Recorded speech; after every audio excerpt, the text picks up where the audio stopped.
एडोस्फीयर online में आपका फिर से स्वागत है। आज की इस वीडियो में हम बताने जा रहे हैं सीडीपी के बारे में, जो कि सीटेट का ये पहला पोर्शन है, पहला हिस्सा होता है जो 30 मार्क्स का होता है। सीडीपी यानी चाइल्ड डेवलपमेंट एंड पेडागोजी। क्या मतलब ये है कि बच्चों की नशोनुमा और उनकी तदरीसियात, बच्चों की परवरिश और उनको पढ़ाने का तरीक़ा, बाल विकास और शिक्षण शास्त्र। आज हम इसी को पढ़ने जा रहे हैं। तो ये आज कंप्लीट नहीं होगा, ये पार्ट तकरीबन आपको 4 वीडियो में मिलेंगे, जिसका ये पहला वीडियो है। यानी सीडीपी सीरीज़ का ये पहला वीडियो है जो हम पेश करने जा रहे हैं। मैं हूँ डॉक्टर यूनुस और आप देख रहे हैं एडोस्फीयर ऑनलाइन।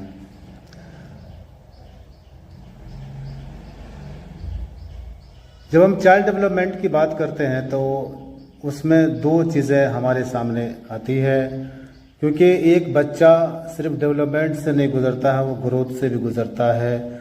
तो क्या फ़र्क है ग्रोथ में, क्या फ़र्क है दोनों के बीच में, और इसका रिलेशन सीखने से, लर्निंग से, अधिगम से क्या है, वो सारी चीज़ें हम बता रहे हैं। विकास यानी डेवलपमेंट एक ऐसी प्रक्रिया है जो सतत चलती है, यानी लगातार वो चलती रहती है। सतत माने हमेशा चलती रहती है, एक मुसलसल अमल में है, तथा जिसमें गुणात्मक परिवर्तन यानी क्वालिटेटिव चेंज एवं परिमाणात्मक परिवर्तन यानी क्वांटिटेटिव चेंज होते रहते हैं। यानी हम इसको उर्दू में इस तरह कह सकते हैं कि नशोनुमा एक मुसलसल अमल है जो मेयारी और मिक़दारी यानी क्वालिटेटिव और क्वांटिटेटिव दोनों तरह की तब्दीलियों का अहाता करता है। हम ग्रोथ की जब बात करते हैं तो इसकी एक मुद्दत है जो मैच्योरिटी यानी बुलूगत के बाद ये रुक जाती है। ऐसा नहीं है कि किसी बच्चा का हाथ बढ़ रहा है तो वो बढ़ता रहेगा, पूरी उम्र बढ़ता रहेगा। अगर किसी का पाँव बढ़ रहा है तो पूरी उम्र बढ़ता रहेगा।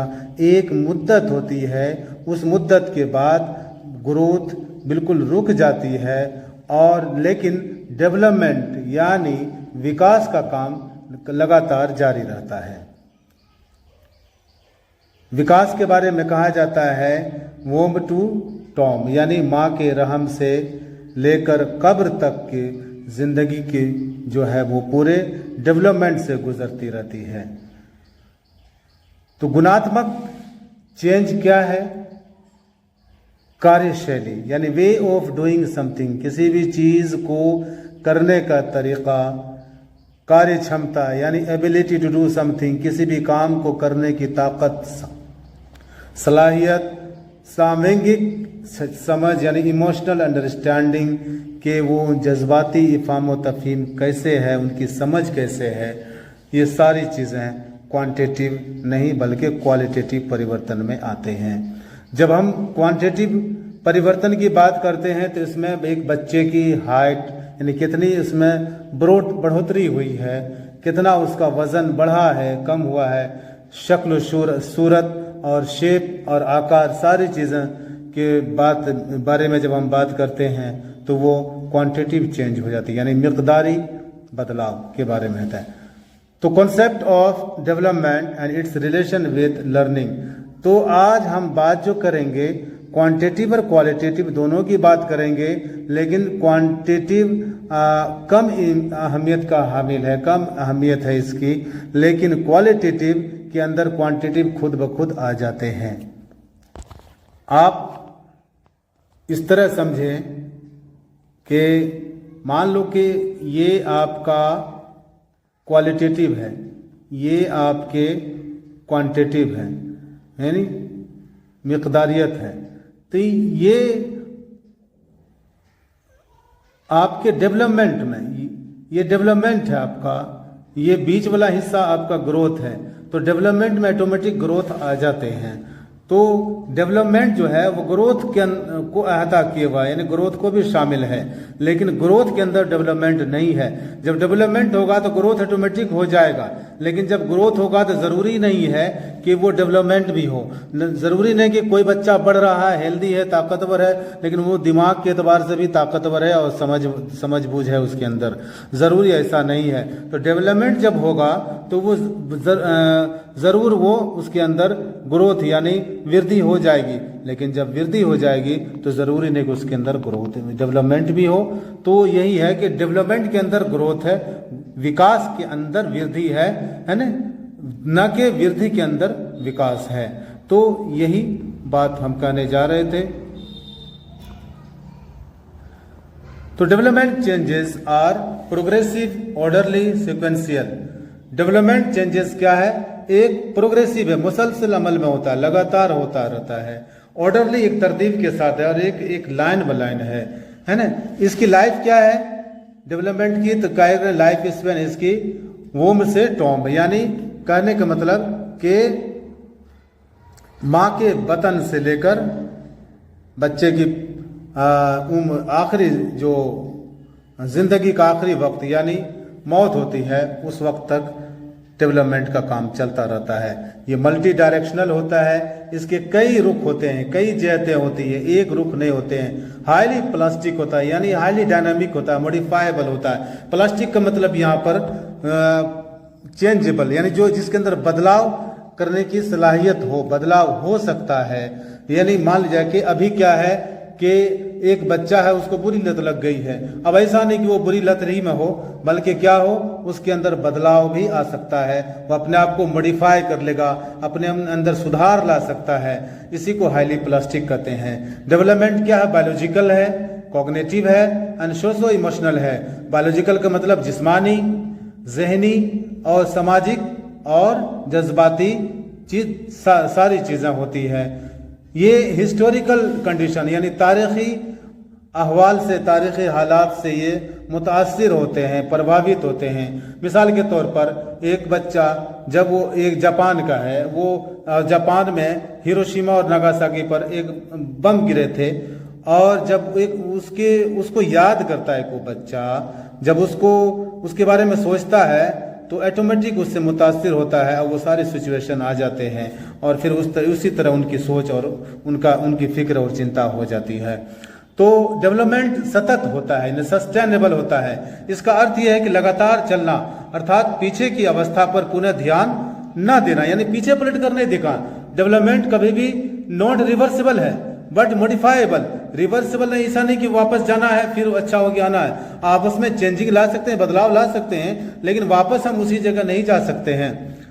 तो विकास के पक्ष यानी जैसा कि मैंने अभी बताया था, मानसिक पक्ष, सामाजिक पक्ष, सामवेगिक पक्ष इत्यादि में आते हैं, जिसको हम उर्दू में समझते हैं कि नशोनुमा के पहलू कौन कौन है।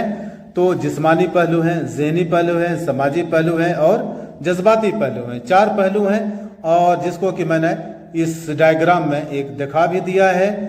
लेकिन एक चीज़ हमेशा याद रखिएगा, कह रहे हैं कि नंबर के हिसाब से अगर देखा जाए तो कॉग्निटिव एक अलग है, फिजिकल अलग है, लेकिन सोशल और इमोशनल दोनों को एक कर दिया गया, जिसको एनसीईआरटी ने भी माना है। तो अगर नंबर के हिसाब से आएगा तो 3 बताइएगा, और अगर पक्ष और पहलू और एस्पेक्ट के हिसाब से आए तो डोमेन यानी डेवलपमेंट के डोमेन वो 4 हैं, जो कि ऊपर जिक्र किया गया। अब हर एक का एक डिटेल से यहाँ पर चर्चा करते हैं, डिस्कस करते हैं। फिजिकल डेवलपमेंट, जिसको PCSE ये शॉर्ट फॉर्म में याद रखिएगा, PCSE physical development, cognitive development, social development and emotional development. शारीरिक विकास, ज्ञान संबंधी या जहनी या दिमागी या मानसिक विकास, सामाजिक विकास, सामवेगिक विकास, ये सारी चीजें होती हैं। ये इसको कहते हैं डेवलपमेंट के डोमेन, डेवलपमेंट के पहलू।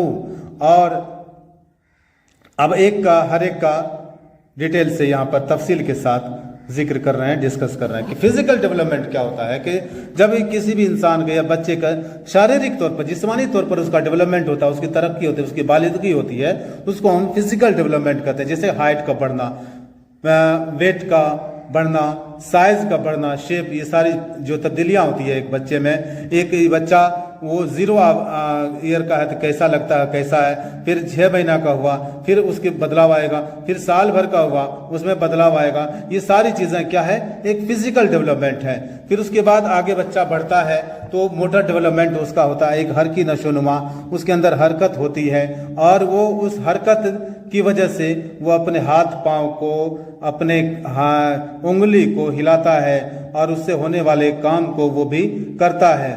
इस गति संबंधित पक्ष जो शारीरिक विकास से संबंधित होता है, जैसे स्पीड है, एक्यूरेसी है एंड प्रिसीजन है। प्रिसीजन माने बिल्कुल सही से करना, एक्यूरेसी माने बिल्कुल दुरुस्त करना, स्पीड और रफ्तार, ये सारी चीजें हैं। अब ये मोटर स्किल जो होते हैं यानी हर की नशोनुमा, ये 2 तरह की होती है, एक ग्रोस मोटर स्किल और एक दूसरा होता है फाइन मोटर स्किल। क्या होता है, एक ग्रोस मोटर स्किल, एक ग्रोस मोटर स्किल और दूसरा होता है fine motor skill. Fine motor skill होता है ये ग्रोस मोटर स्किल और फाइन मोटर स्किल। क्या होता है कि जब बच्चा या जब कोई इंसान अपने बड़े बड़े मसल्स यानी बड़े बड़े आज़ा को, ये क्या कहते हैं कि रेशा को, जब वो जिसको कहते हैं कि पुट्ठे भी कर सकते हैं, बट वो यूज करते हैं, मांसपेशी को जब वो यूज करते हैं तो उसको हम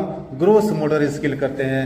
उसमें आता है 2, जैसे पांव के मसल्स और हाथ के मसल्स। फॉर एग्जांपल आप इस पिक्चर में देख रहे होंगे, एक बच्चा चढ़ाई कर रहा है तो यहाँ पर उसके पांव का मसल यूज हो रहा है, उसके हाथ का मसल यूज हो रहा है। इसी तरह आप एक भारतीय भाला फेंकने वाले की एथलीट है जिसका नाम नीरज चोपड़ा है, आप इसको देखिए कि किस तरीका से वो अपने हाथ और पांव के मसल को यूज करके, मांसपेशी को यूज करके भाला फेंक रहे थे। यहाँ पर ग्रोस मोटर स्किल का इस्तेमाल हो रहा है।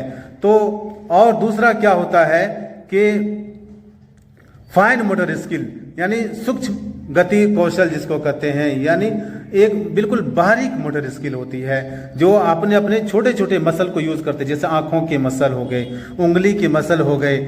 इसको यूज जब बच्चा करता है तो वहां पर वो फाइन मोटर स्किल का इस्तेमाल कर रहा होता है। जैसे एग्जाम्पल में आप देखिए कि एक बच्चा मोती को धागे में पिरो रहा है तो यहाँ पर उंगली के मसल की जरूरत पड़ रही है और आंख के मसल की, कि वो आंख से वो दिख रहा है और उंगली बिल्कुल बारीकी से देख रहा है। इसी तरह हम देखते दूसरा एग्जाम्पल, जब हम सुई में धागा पिरोते हैं तो वहां पर भी क्या होता है कि फाइन मोटर स्किल का यूज हो रहा है, इस्तेमाल हो रहा है। उदाहरण के लिए उंगली और अंगूठे के जरिए कुछ उठाना, रेत में पैरों की उंगलियां घुमाना, जैसे ड्राइंग करना, पेंटिंग करना, राइटिंग करना, काजल लगाना, ये सारी चीजें फाइन मोटर स्किल में आते हैं। आपको क्वेश्चन एग्जाम में इस तरह आ सकता है कि एक बच्चा है जिसको कहा गया है कि सुई में धागा फंसाने के लिए, तो टीचर बच्चे से कौन से मोटर को यूज करने के लिए कह रहा है, fine motor skill, gross motor skill, इसमें से दोनों या इसमें से कोई भी नहीं। इस तरह के क्वेश्चन बारहा आते रहते हैं सीटेट में।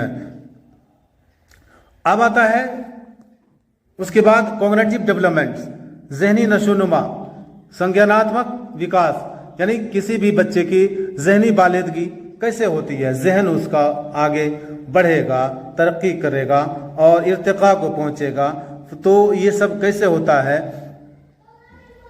तो संज्ञानात्मक पक्ष में विकास से मतलब है, अर्थ है मानसिक क्षमताओं के विकसित होने से, यानी उसका दिमाग किस काबिल है और किस तरह चीजों को समझ रहा है और कैसे वो चीजों को अंडरस्टैंड कर रहा है, ये सारी चीजें इस जहनी नशोनुमा यानी कॉग्निटिव डेवलपमेंट में आते हैं, जिसको हम उर्दू में इस तरह कह सकते हैं, इदराकी शोबे में नशोनुमा से मुराद जहनी सलाहियतों का इर्तिका है। इदराक से मुराद जहन या जहनी सलाहियतों की नशोनुमा है। उदाहरण के लिए, एग्जाम्पल के लिए, सोचना, तर्क देना, इस्तेदलाल करना, रीजनिंग, इमेजिनेशन, तसव्वुर करना, कल्पना करना, मेमोरी यानी याद करना, लैंग्वेज का डेवलपमेंट होना, जबान का बिल्कुल तरक्की करना, आगे बढ़ना, विकास होना, ये सारी चीजें कॉग्निटिव डेवलपमेंट यानी जहनी नशोनुमा में होता है। अब कॉग्नेट यानी ब्रेन के, जब हम ब्रेन की बात करते हैं, जहन की बात करते हैं, तो दो पार्ट होते हैं, एक राइट साइड और एक लेफ्ट साइड। राइट साइड वाले को राइट हेमिस्फीयर कहते हैं और लेफ्ट साइड वाले को लेफ्ट हेमिस्फीयर कहते हैं। याद रखिएगा कि हर जहन का हर दोनों पार्ट, हर दोनों साइड जो है ना, अलग अलग काम करने के लिए इंसान को मजबूर करता है, कंट्रोल करता है। लेफ्ट ब्रेन जो करता है वो फंक्शन है, वो एनालिटिक थॉट यानी तज्जियाती सोच जो हमारी होती है वो करता है। लॉजिक यानी इस्तिदलाल और मंतिकी काम जो होते हैं, हमारा एक दाई ब्रेन काम करता है, दाई हिस्सा। लैंग्वेज जब सीखते हैं, रीजनिंग देते हैं, साइंस और मैथ जब पढ़ते हैं और सीखते हैं, कोई चीज रिटर्न काम करते हैं, तहरीरी चीज है, और नंबर वगैरह को याद करते हैं, नंबर स्किल वगैरह, या दाएं हाथ से जो कुछ भी हम लिखते हैं, खाते हैं, या जो कुछ भी दाएं हाथ को करने के लिए यूज करते हैं, ये सारा का सारा हमारे बाएं साइड के दिमाग का काम है। लेकिन जब हम दाएं साइड के दिमाग का काम करेंगे तो आर्ट अवेयरनेस, यानी हमारे अंदर क्या है, कोई चीज को कला आती है, किसी भी चीज को करने की कला, यानी फनकारी जिसको कहते हैं, क्रिएटिविटी रचनात्मक काम जिसको कहते हैं, इमेजिनेशन एक तसव्वुराती काम होता है, इंट्यूशन यानी एक जहन से, मतलब एक दिल से जो आवाज निकलती है, इनसाइट अंदरूनी बातें आती है, और एक कंप्लीट होलिस्टिक सोच होती है, एक शामिल और जामे और माने सोच होती है। म्यूजिक डांस करने का, मौसीकी सुनने का, म्यूजिक सुनने का काम, या फिर यह है कि लेफ्ट हैंड से जो भी काम करते हैं या इसे कंट्रोल करते हैं, सारा का सारा मेरा दाएं दिमाग का काम है। तो अगर ये चीज है, ये जो इसमें वर्ड दिए गए हैं, इसको हमेशा याद रखिए, क्योंकि इसमें पूछते हैं कि दाएं साइड वाले कौन सा फंक्शन करते हैं, बाएं साइड वाले कौन सा फंक्शन करते हैं, ये चीजें पूछी जाती है। लेफ्ट ब्रेन जिसको मैंने अभी ऊपर पढ़ा दिया, राइट ब्रेन जिसको मैंने कर दिया। अब उसके बाद आता है सोशल डेवलपमेंट यानी सामाजिक विकास। समाज के अंतर्गत निहित नियमों का अनुपालन करना। मोरल डेवलपमेंट इज नैतिक विकास इसी से संबंधित है। मतलब नैतिक विकास, मोरल डेवलपमेंट यानी हमारे अंदर जो अखलाकी चीजें आती है वो क्या है कि समाज का अपना एक रूल है, उस रूल के तहत हम समाज में अपनी जिंदगी गुजारते हैं। समाज में हम ऐसे नहीं कि लाकानूनियत और अनार्की फैलाते हैं और जैसे तैसे हम जीने की कोशिश करते हैं, बल्कि एक समाज का अपना रूल है, और वो रूल बच्चे के अंदर शुरू से ही आने शुरू हो जाते हैं, जिसको हम सोशलाइजेशन या समाजीकरण कहते हैं। एक होता है इमोशनल डेवलपमेंट, जज्बाती नशोनुमा। रेथेस के अनुसार संवेग यानी जज्बात या भावना वो है जो हमारे अंदर रंग भरती है। Emotions colour our lives. Emotion यानी जज्बात हमारी जिंदगी को रंग बिरंगा बना देती है। आदमी का रंग, इमोशन क्या है, एक आदमी थोड़ा सा किसी की बात सुनकर दुखी हो जाता है, एक आदमी है किसी की बात सुनकर वो थोड़ा सा आंसू उसके टपक जाते हैं, एक आदमी है जो किसी की बात सुनकर गुस्से में आ जाता है, किसी की बात सुनकर बिल्कुल हंसने लगता है। ये सारी चीजें जज्बात में और इमोशन में आते हैं। ऐसा नहीं कि इमोशन का मतलब है कि किसी की बात सुन के गमजदा हो जाना, वो आप हंस रहे हैं किसी के रिएक्शन पे, रद्द अमल पे, आप रो रहे हैं, आप गमजदा हो गए, आप सोचने पर मजबूर हो गए, ये सारी चीजें इमोशन और इमोशनल डेवलपमेंट में आती है। अब यहाँ पर थोड़ा ग्रोथ और डेवलपमेंट के बारे में, जैसा कि मैंने पिछली बार पढ़ाया था, के ग्रोथ और डेवलपमेंट में क्या है, यहाँ पर डिटेल से थोड़ा सा ग्रोथ और डेवलपमेंट के बारे में जान लेते हैं। वृद्धि यानी विकास का यानी डेवलपमेंट का एक ही छोटा सा हिस्सा होता है। कौन? वृद्धि यानी ग्रोथ। ये भी विकास ही का हिस्सा या डोमेन है, और ये हेरिडिटी से अत्यधिक संबंधित है। यानी जो वृद्धि है ये ज्यादातर क्या होता है कि जीनेटिक चीज होती है, यानी बाप और माँ बाप जैसा हो, कोई न कोई उसमें वो खूबी और खुसूसियत जरूर ट्रांसफर होंगी बच्चे तक। और अगर लंबा है, माँ बाप लंबे हैं तो ज़्यादा चांस है कि बच्चे भी लंबे होंगे। अगर माँ बाप नाटे हैं तो ज़्यादा चांस है कि बच्चे भी नाटे होंगे। रंग रूप के एतबार से भी असर पड़ेगा, उसके बाल का असर पड़ेगा, बाल कैसे, आंखें कैसी है, ये सारे यानी जो कद काठी माँ बाप के हैं ज़्यादातर चांसेस होते हैं कि बच्चे के भी, आने वाली नस्ल के भी उसी तरह होते हैं। वृद्धि को एक यूनिट जैसे कि केजी यानी किलोग्राम, इंच वगैरह, सेंटीमीटर के तहत मापा जा सकता है, जबकि विकास के हर पहलू को नहीं मापा जा सकता है। आप ब्रेन क्या सोचता है उसके नहीं नाप सकते हैं। आप हाथ को नाप सकते हैं कि कितना सेंटीमीटर बढ़ा है, आप बच्चे के वजन को नाप सकते हैं कि कितना किलोग्राम बढ़ा है, लेकिन आप एक विकास को, डेवलपमेंट को, कि कितना इसका विकास हुआ है, आप नहीं नाप सकते। विकास का केवल आकलन यानी तखमीना लगाया जा सकता है, असेसमेंट किया जा सकता है। उदाहरण के लिए यहां पर कुछ दोनों में फर्क दिखाया गया है। चेस खेलना विकास का हिस्सा है, वही लंबाई बढ़ना वृद्धि का हिस्सा है। अब कुछ यहां पर फर्क है। वृद्धि क्या होती है? मिकदारी होती है यानी मात्रात्मक होती है, जबकि विकास ये परिमाणात्मक होती है कि साथ साथ गुणात्मक होता है, यानी स्ट्रक्चरल प्लस फंक्शनल यानी क्वालिटेटिव चेंज इसमें आते हैं।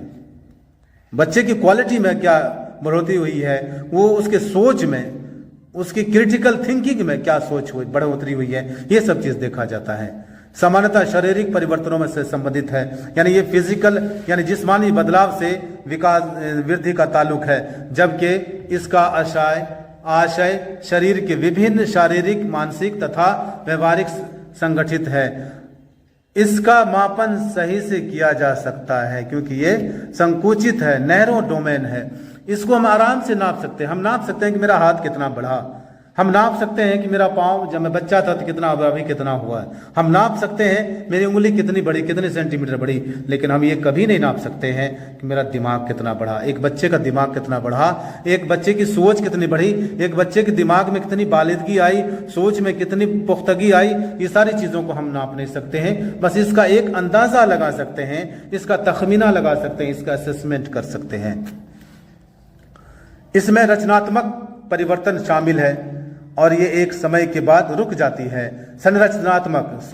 रचनात्मक नहीं है, ये संरचनात्मक परिवर्तन यानी स्ट्रक्चरल परिवर्तन होते हैं। मान लिया जाए कि बच्चे में जिस तरह उनका चेहरा था, थोड़ा सा 1 साल के बाद उनका चेहरा देखिए बदलाव आ गया, फिर 5 साल के बाद देखिए उसी के चेहरे में बदलाव आ जाएंगे, 10 साल के बाद देखिएगा चेहरे में बदलाव, 15 साल के बाद देखिएगा कि बिल्कुल उसके जो चेहरा और जो शक्ल और जो रूप उनका बचपन में था वो बिल्कुल 15 साल की उम्र में बदला लग रहा है। तो ये स्ट्रक्चरल परिवर्तन होता है। लेकिन इसमें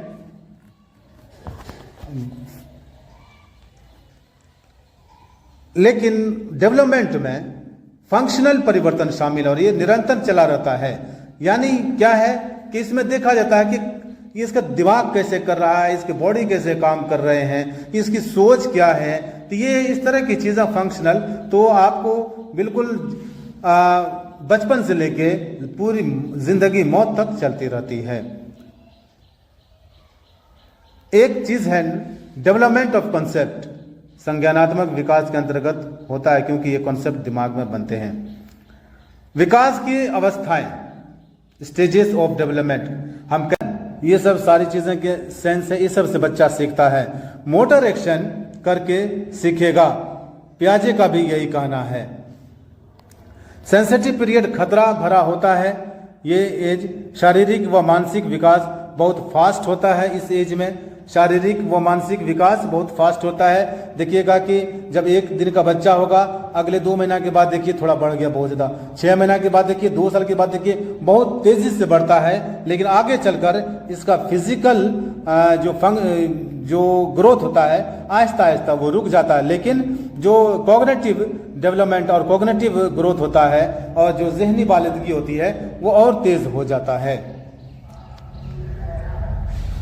अर्ली चाइल्डहुड, जिसको पूर्व बाल्यावस्था कहते हैं, 2 से 6 वर्ष है और इसमें बच्चा क्या करता है कि लेफ्ट हैंड या राइट हैंड से कुछ काम करने के लिए प्रेफरेंस करता है। ये एज के बारे में कहा गया है कि ये टॉय एज है, यानी खिलौने का एज है, या प्ले एज भी इसको करते हैं। एरिक्सन के अनुसार, एरिक्सन एक तरह के वो साइकोलॉजिस्ट हैं जिन्होंने बच्चे के बारे में ये फैसला दिया है। प्री स्कूल एज है, क्वेश्चनिंग एज है, इसमें क्या होता है, या इंट्यूटिव एज है, इसमें बच्चे बार बार सवाल करते हैं कि वो क्या होता है, ईश्वर के बारे में, खुदा के बारे में, अल्लाह कहाँ पर है, और हमें मतलब कि खाना कौन देता है, बहुत सारी चीज़ें, बच्चे कैसे कहाँ से आते हैं, अलग अलग तरह के सवालात उसके जहन में आते रहते हैं। सेल्फ सेंट्रिक एज होता है, मतलब अपने से मतलब रहता है इसमें, और जैसे मान लीजिए कि आपने बच्चे को बिस्किट दिया, फट से ले लिया, लेकिन आप उनसे मांगे तो नहीं देगा, वो अपने आप के पास रख लेगा। सिंबॉलिक एज होता है, यानी सिमेट्रिक एज होते हैं। इमिटेटिव एज होते हैं, यानी ये एज नकल करने के एज होते हैं। बच्चा नकल से ही सीखता है, जैसा आसपास माहौल और बड़े लोग उनके पास रहेंगे और तभी वो सीख पाएंगे। और कुछ बच्चे ऐसे भी होते हैं कि वहाँ जहाँ उनके बड़े लोगों का माहौल नहीं मिलता है, आसपास कोई बच्चे नहीं है, और जो खासकर वो फैमिली जो अपने सास ससुर वगैरह से अलग हो जाती हैं, या वो परिवार जो माँ बाप से अलग होकर अपना अलग घर बसाते हैं, तो वहाँ पर आदमी की कमी होती है। तो ऐसे जगह पर क्या होता है कि जो बच्चे पैदा होते हैं वहाँ उनको कोई सिखाने वाला उस तरह नहीं होता, क्योंकि माँ बाप भी अपने अपने जॉब पे चले जाते हैं, कहीं न कहीं बिजी होते हैं। बच्चे को एक दाया देखती है जो उस वक्त उतना नहीं दे पाती है, तो बच्चे बहुत सारे उस दौर से नहीं गुजरते हैं जिस दौर से गुजरने के बाद के कुछ लोगों से सीख पाएँ। ऐसे बच्चों के अंदर जो बोली होती है ना, और बोलने की सलाहियत, बोलने की क्षमता बहुत कम हो जाती है। भाषा विकास से सबसे सेंसिटिव, क्रिटिकल, फास्टेस्ट एज माना जाता है। Most very very important thing, ये चीज़ें एग्जाम में पूछता है कि किस एज में भाषा विकास यानी लैंग्वेज डेवलपमेंट के लिए इम्पोर्टेंट स्टेज माना गया है, या सेंसिटिव है, या क्रिटिकल है, या फास्टेस्ट काल माना जाता है। तो आपका क्या है, अर्ली चाइल्डहुड, जो 2 से 6 साल की उम्र तक का होता है। जन्म के बाद शारीरिक विकास, जन्म के बाद फिजिकल, जन्म के बाद फिजिकल डेवलपमेंट होता है, और सोशलाइजेशन यहाँ सबसे तीव्र होता है, यानी बहुत जल्दी जल्दी उसमें सोशलाइजेशन होता है, समाजीकरण होता है, डेवलपमेंट होता है। उसके बाद आता है लेटर चाइल्डहुड, यानी उत्तर बाल अवस्था, जो 6 से 12 साल का होता है। ये टोली अवस्था, इसको गैंग एज भी कहते हैं, यानी आप बच्चे टोली में यानी गैंग में रहना, एक ग्रुप में रहना पसंद करते हैं, सीखना पसंद करते हैं। ये परेशान कुन वाला एज होता है, यानी परेशानी करने वाला एज होता है, सबको परेशान करते रहते हैं। गेम एज माना गया है, ये एलिमेंट्री स्कूल एज माना गया है। यही एज में स्कूल, प्राइमरी स्कूल जाने की होती, एलिमेंट्री स्कूल जाने की उम्र होती है। लॉन्ग टर्म फ्रेंडशिप एज होता है, अगर इस ज़माने में इस उम्र में किसी से दोस्ती हो गई, उसकी दोस्ती लंबे साल तक चलती रहती है। स्लो फिजिकल डेवलपमेंट, अब इस एज में आकर अब जो फिजिकल डेवलपमेंट था, जैसे कि हाइट का बढ़ना, बॉडी का बढ़ना, अब इस एज में आकर थोड़ा सा कम होने लगता है। क्योंकि इससे पहले वाला जो एज था वो उसमें क्या था कि बहुत ज़्यादा, बहुत तेज़ी के साथ वो बढ़ने वाला एज था। लेकिन अब ये इसमें क्या होता है कि इसमें जहनी बालिदगी बढ़ जाती है और जिस्मानी बालिदगी कम से कम तर होती जाती है। सूडो मेच्योरिटी मतलब क्या है कि मिथ्य परिपक्वता, इसमें ये बच्चा सोचता है हम बालिग हो गए, हम ये काम कर सकते हैं, वो काम कर सकते हैं, मुझे क्यों नहीं दिया जाता मौका, हम ये कर सकते हैं, जबकि वैसा कुछ नहीं होता है। अब वो बालिग नहीं होता, बुलूगत तक नहीं पहुंचा हुआ होता है। अगरचे वो जिस्मानी तौर पर हो सकता है कि वो बालिग हो जाए, लेकिन वो जहनी तौर पर वो मैच्योर नहीं हुआ है, लेकिन वो अपने आप को बालिग समझना शुरू कर देता है। उसके बाद आता है मोटर डेवलपमेंट। इस एज में गतिक विकास यानी हर की नशोनुमा तेज हो जाती है, बिल्कुल तेज हो जाती है। फ्राइड के अनुसार लेटेंसी स्टेज इसका है, लेटेंसी स्टेज इसने कहा है। एरिक्सन के अनुसार इसने इंडस्ट्री वर्सेस इंफीरियरिटी यानी परिश्रम बनाम हीनता एज भी कहते हैं। पियाजे के अनुसार कंक्रीट ऑपरेशन स्टेज इसको माना गया है ना। ये सारी चीज़ें इस हैं। उसके बाद आता है किशोर अवस्था, जिसको हम एडोलसेंस एज भी कहते हैं, जिसको हम टीन एज भी कहते हैं, जो कि 12 से 18 साल है, और जबकि कहीं कहीं 19 साल भी है। टीन का मतलब क्या होता है?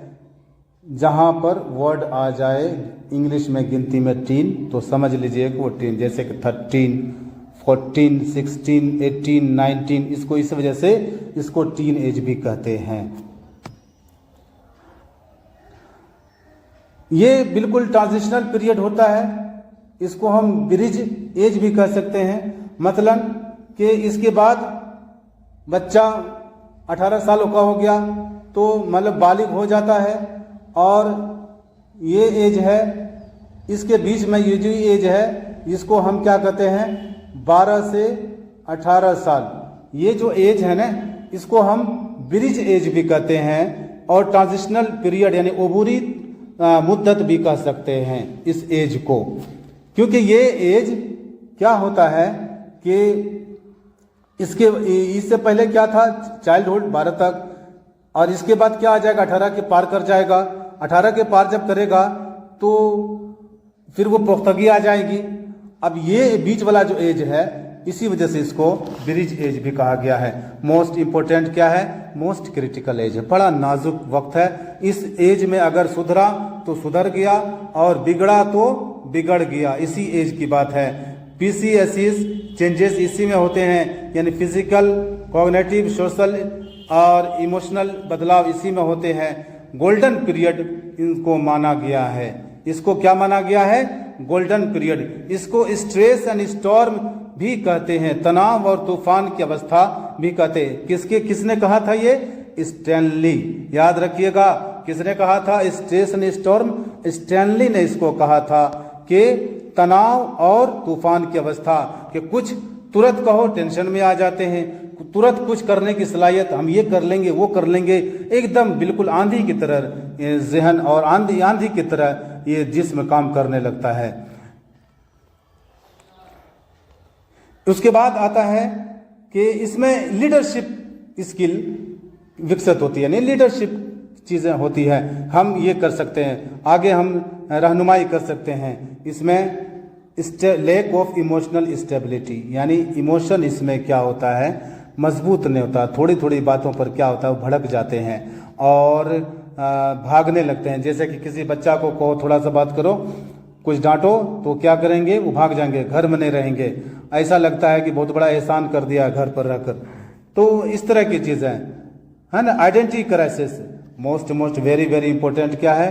कि एरिक के किसने कहा? एरिक एरिक्सन ने कहा ये एज यानी 12 से 18 साल जो जिसको एडोलसेंस एज कहते हैं, ये एज क्या कौन सी एज होती है? आइडेंटिटी क्राइसिस का शिकार होते हैं। यानी उसको मालूम नहीं होता है, क्योंकि उसमें कि हम क्या है नहीं है, हम क्या करने वाले हैं। यही वजह है कि जब 10th के बाद 12th में जाता है बच्चा तो टेंशन रहता है कि क्या लें, आर्ट्स लें कि साइंस लें कि कॉमर्स लें, क्या लें, समझ में बात नहीं आती है।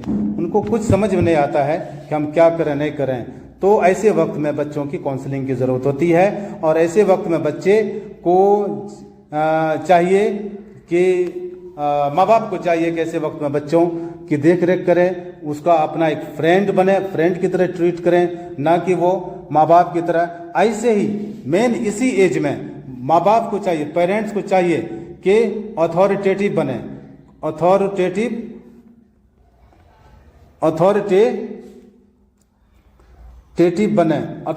बनना चाहिए। यानी अथॉरिटेटिव का मतलब होता है कि मुस्तनद और मोतबर बनना चाहिए, ना कि क्या बने अथॉरिटेरियन।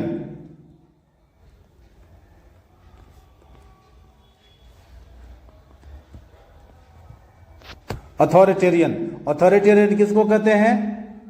मुतलकुल अनान, एकदम हम ही मुख्तार हैं, हम ही जो कुछ फैसला करेंगे।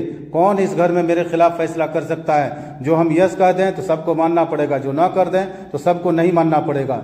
इसको अथॉरिटेरियन कहते हैं, जो कि एक अच्छे माँ बाप की खासियत नहीं है। अच्छे माँ बाप की खासियत यह है कि अथॉरिटेटिव बने, मोतबर बने, मुस्तनद बने, कि आपको देखकर अगर वो नकल करे, आपके चाल को, आपके ढाल को की नकल करता है तो उसका फ्यूचर और मुस्तकबिल बन जाता है। ऐसे माँ बाप बनने चाहिए, यही एज में होता है। ब्रिज पीरियड होता है, जैसा कि मैंने इससे पहले बता दिया था। एडोलसेंट ईगो सेंट्रिज्म होता है, मतलब कि इसी एज में बहुत सारे तब्दीलियां होती रहती है, चेहरे पे दाढ़ियाँ और लड़कियों में अलग अलग बदलाव, बायोलॉजिकल बदलाव, लड़कों में भी बायोलॉजिकल बदलाव आने लगते हैं, आवाज़ें चेंज हो जाती है, इस तरह की चीज़ें जो होने लगती है। एडजस्टमेंट प्रॉब्लम होता है, यानी इस पीरियड में बच्चे क्या होता है कि एडजस्टमेंट नहीं कर पाते हैं, यानी हम इसके साथ नहीं रहेंगे।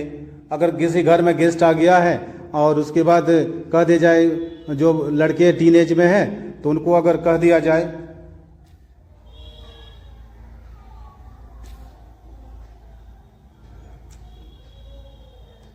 उनको कह दिया जाए लड़कों को कि भाई तुम इस गेस्ट के साथ अपने बेड को शेयर कर लो, तो बिल्कुल वो ईगो पे ले लेते हैं और एडजस्टमेंट नहीं करते, नहीं सोते। तो ऐसी चीज़ें स्टेज ऑफ अनरियलिज्म, ये बिल्कुल कल्पनाओं में क्या खोए रहते हैं, लंबी लंबी बातें देखते रहते हैं और रियलिज्म अनरियलिज्म बातें करते रहते हैं। वोकेशनल एंग्जाइटी, समझ में नहीं आता कि कौन सी चीज़, कौन सा कोर्स करें जिसकी वजह से मेरा फ्यूचर हो। रिवोल्ट, बात बात पर वो क्या बागी बन जाते हैं, अपने आप को अजनबियत का शिकार समझते हैं, यानी उनको लगता है कि मेरा इस दुनिया में कोई फ्रेंड ही नहीं है। यही एज है जो माँ बाप की बात बच्चों को बुरी लगती है, और उस वक्त यही एज है कि बच्चों को उनके क्या कहते हैं कि फ्रेंड्स की बात अच्छी लगती है। तो स्प्रिंग सीजन, बिल्कुल हर चीज़ में अपने आप को सदाबहार समझते हैं। हीरो वर्शिप, यानी क्या होता है कि इसी एज में क्या होता है कि किसी को अपना आइडियल मान के उसी की तरह बनना पसंद करते हैं। जैसे कि सलमान खान है, देख लिया सलमान खान को, आप क्या भाई उसी की तरह बनना है। कुछ लोग अलग अलग हर एक का अपना होगा, लेकिन मैं एग्जाम्पल दे रहा हूँ। कोई एपीजे अब्दुल कलाम की तरह बनना चाहते हैं, कोई महात्मा गांधी की तरह बनना चाहते हैं, कोई कुछ की तरह। तो हीरो वर्शिप होती है। जुवेनाइल डिलिंक्वेरी होती है, यानी क्या होता है कि एक जुवेनाइल क्राइम करना शुरू कर देते हैं, कुछ कुछ बातों पर चीज़ें क्राइम कर देते हैं, जिसकी वजह से दिक्कतें आ जाती है। और इसको जुवेनाइल का अपना कोर्ट होता है, अपने कानून होते हैं जो जुवेनाइल एक्ट और जुवेनाइल कोर्ट में ही इसकी सारी चीज़ें होती है। ग्रोथ स्पॉट होता है, एकदम समझिए कि बढ़ोतरी और वृद्धि का जो है ना एकदम फूट पड़ जाता है, हर तरह से वृद्धि होने लगती है। चेहरे पे बाल का होना, बॉडी का फूटना, एकदम यानी हर चौतरफा वृद्धि होती है। पर्सनल फेबल और इस तरह। तो ये सब बातें थी जो आज की वीडियो में मैंने बताया। ये चीज़ें जो एडोलसेंट, ये जो एज है, इस एज में कितनी पहचान है, क्या खासियत है, आप इसको अच्छे तरीक़ा से समझ गए होंगे, रट लिए होंगे।